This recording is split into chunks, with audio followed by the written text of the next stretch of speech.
नमस्कार दोस्तों। जय श्री राम। हर हर महादेव। वह कौन सी चीज है जो आदमी अपनी स्त्री को पूरी जिंदगी में भी नहीं दे पाता है? दर्शक बंधुओं, आज का विषय बहुत ही महत्वपूर्ण है। मनुष्य कौन सी गलतियां करता है अपनी जिंदगी में जो कि उससे स्त्री और बच्चे दूर हो जाते हैं? एक स्त्री को सबसे बड़ी भूख क्या होती है? यदि इन प्रश्नों के उत्तरों को आपने अच्छी तरह से समझ लिया तो विश्वास मानिए, आपकी पत्नी और बच्चे आपसे कभी दूर नहीं जाएंगे।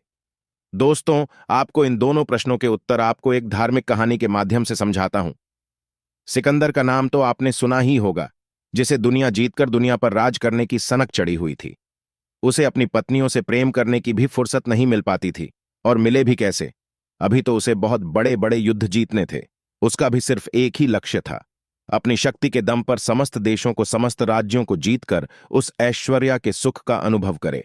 पर इस लालसा में उसके पास इतना भी समय नहीं बचता था कि वह अपनी पत्नियों के पास बैठकर उनसे प्रेम के दो शब्द कह पाता। वह पूरी पृथ्वी पर अपना राज्य निर्मित करना चाहता था। वह जब भी किसी युद्ध के मैदान में होता था, वहीं से अपनी पत्नियों के लिए पत्र लिख लिख कर भेजता रहता था। कभी घर नहीं जाता था। वह पत्र तो हर रोज लिखकर भेज पाता था, पर वो कभी नहीं जाता था। दोस्तों, धीरे धीरे एक लंबा वक्त गुजर गया। उसकी पत्नियों के पास पति के भेजे हुए पत्रों का ढेर लग चुका था। वह पत्र कब तक किसी को संतुष्ट कर सकते थे? प्यास लगने पर पानी से ही प्यास बुझती है। अब तो धीरे धीरे उसकी पत्नी दूसरे के प्रेम में पड़ गई। सिकंदर उसी तरह पत्र लिख लिख कर भेजता रहा। अब तो उसकी पत्नी और उसके भेजे हुए पत्रों को पढ़ती भी नहीं थी, उन्हें किसी कचरे के डिब्बे में फेंक देती थी। दोस्तों, वह एक कहावत है, राजा स्त्रियां और लताएं अपने निकट रहने वाले का ही आश्रय पाती हैं। उनके निकट रहने वाला व्यक्ति ही उनका प्रिय होता है। सिकंदर की पत्नी किसी दूसरे सैनिक से प्रेम करने लगी थी, जो उसके अंतापुर की सुरक्षा के लिए रख छोड़ा था। बात यह है कि स्त्री भला कब तक प्रतीक्षा करें। नेपोलियन ने पत्र लिखना नहीं छोड़ा, और वह उस पत्र में रोज के युद्ध वर्णन भी लिखता था कि आज मैंने इतने गांव जीत लिए हैं, इस देश पर हमारा कब्जा हो गया। यह जीत उपहार स्वरूप में तुम्हें तुम्हारे चरणों में समर्पित कर दूंगा। तुम्हें इस देश की महारानी बनाऊंगा। अपने पति के द्वारा भेजे जाने वाले पत्रों में स्वयं के लिए रानी बनाने की बात सुनकर भी उसे कोई खुशी नहीं हुई। अब वह चाहे पूरी पृथ्वी का राज देने की ही बात क्यों ना कह देते, तो भी उसकी पत्नी को कोई खुशी नहीं होती थी, क्योंकि उसके लिए तो उसका निकट रहना ही सबसे बड़ी प्रसन्नता थी, और वह ऐसा कर नहीं पा रहा था।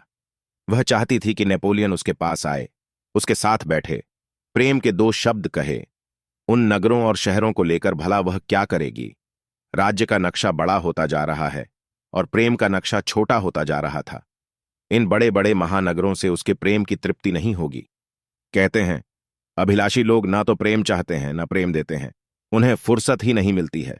अपनी आकांक्षाओं को पूरा करते करते उनके मन में हमेशा यही चलता रहता है कि अभी तो बहुत बड़े बड़े काम करने हैं, इलेक्शन लड़ना है, जीतकर सर्वोच्च पद पर बैठना है। यही लालसा उनका पीछा नहीं छोड़ती, चाहे पत्नी अलग रहे, चाहे बच्चे अलग रहे। उन्हें इस बात से कोई फर्क नहीं पड़ता। इसलिए ऐसे लोगों की पत्नी और बच्चे बिगड़ जाते हैं, आवारा हो जाते हैं और बर्बादी के मार्ग पर चल पड़ते हैं। ऐसी महत्वाकांक्षा किस काम की, और इसमें उनका क्या दोष है? वह तो बिगड़ ही जाएंगे। कहते हैं, धनी लोगों के बच्चे इसीलिए सत्य की ओर नहीं जा पाते हैं क्योंकि पिता को फुर्सत ही नहीं है उनके पास बैठने की, उनके साथ घूमने की, और से प्रेम करने की, उन्हें समझाने सिखाने की। वे तो बस धन इकट्ठा करने में लगे रहते हैं। हालांकि पत्नी जब पूछती है कि तुम्हारे पास अपने बच्चों के लिए भी समय नहीं है, तो कहते हैं, यह सब मैं बच्चों के लिए ही तो कर रहा हूं। दोस्त, उस धन का बच्चे क्या करेंगे जिनसे उनका कभी मिलना ही नहीं हो पाता है? जब वह घर पर आता है तब तक बच्चे सो चुके होते हैं। सुबह उठकर वह बाजार की ओर भागता है तो भी बच्चे सोते रहते हैं। जब बच्चे होते हैं तब तक वो धन कमाने के लिए निकल जाता है। धन वालों के बच्चे कब बड़े हो गए उन्हें पता नहीं चल पाता। कभी उनका अपने बाप से आमना सामना ही नहीं हुआ है, इसलिए उन संस्कारों से वंचित रह जाते हैं। जब इतनी उम्र बिना माँ बाप के गुजार ली तो आगे उन्हें कौन से माँ बाप की जरूरत है? वही बच्चे आगे चलकर माँ बाप को अकेला छोड़कर अपनी दुनिया में मग्न हो जाते हैं। अब रहते रहो, आपने भी तो अकेले रहने की कसम खा ली थी। जब उन्हें समय देने का समय था तब तो आप धन बढ़ाने में, राज्य का विस्तार करने में लगे रहे। अब आपकी संतान धन बढ़ाने में जुट गई, उसके पास भी आपके लिए समय नहीं है। यही हिसाब पत्नी का है। पत्नी को आपका धन नहीं चाहिए, आपका राज्य नहीं चाहिए। सबसे पहले चाहिए आपका समय। आपके प्रेम के सहारे ही तो अपने माँ बाप भाई बहन को छोड़कर आपके घर रहती है। वह आपके घर की नौकरानी नहीं है। नौकरी करेगी, जहां उसे जब सम्मान भी मिलेगा और धन भी, परंतु वह आपके घर पर नौकरानी की तरह काम भी करती है और आपकी गाली, आपका गुस्सा भी सहन करती है। क्यों? आपके प्रेम की खातिर, आपके प्रेम के लिए वह कठिन से कठिन परिस्थिति से गुजर जाती है और आप उसे प्रेम ना दे सकते। उसके पास बैठने का भी आपके पास समय ना हो। अगर वो आवारा हो जाए तो इसके जिम्मेदार सिर्फ आप ही हो। शुक्र नीति कहती है एक स्त्री सिर्फ प्रेम की भूखी होती है अगर कुछ गलत मार्ग का अनुसरण करती है। इसमें भी कहीं ना कहीं पुरुषों की ही कमी होती है। पुरुषों का यह बर्ताव स्त्रियों को प्रतीत होने पर मजबूर करता है। नंबर 1, पुरुष का अत्यंत क्रोधी होना। नंबर 2, पुरुष का नपुंसक होना। नंबर 3, स्त्री को अत्यंत मारने पीटने वाला, उसे बेवजह दंडित या अपमानित करने वाला। नंबर 4, पुरुष का प्रेम रहित होना। नंबर 5, अधिक लंबे समय तक प्रदेश में रहना। नंबर 6, पुरुषों का होना। नंबर 7, पुरुषार्थ परिस्थितियों में लीन रहना।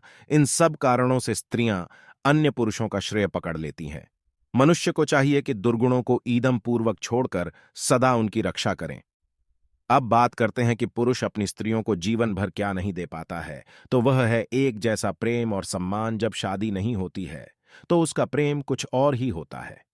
शादी होने के कुछ दिन बाद तक सब कुछ ठीक ठाक चलता है, लेकिन समय के साथ धीरे धीरे उसके प्रेम में बदलाव आता रहता है और इतना सम्मान भी नहीं रहता जितना पहले था। बोलचाल की भाषा में भी मधुरता की जगह चिड़चिड़ापन आ जाता है। उतना आकर्षण का केंद्र भी नहीं रहता। जिंदगी का आरंभ कहीं से शुरू होकर और अंत होते होते कहीं पर पहुंच जाता है दोनों की ओर। कई तरह की शिकायत रहती है कि अब तुम बहुत बदल गए हो, अब तुम मैं वह बात नहीं रही है। दोस्तों, इसलिए मैं उम्मीद करता हूं यह कहानी जरूर आपको बहुत कुछ दिखाकर गई होगी। तो चलिए अपनी राय कमेंट में दीजिए।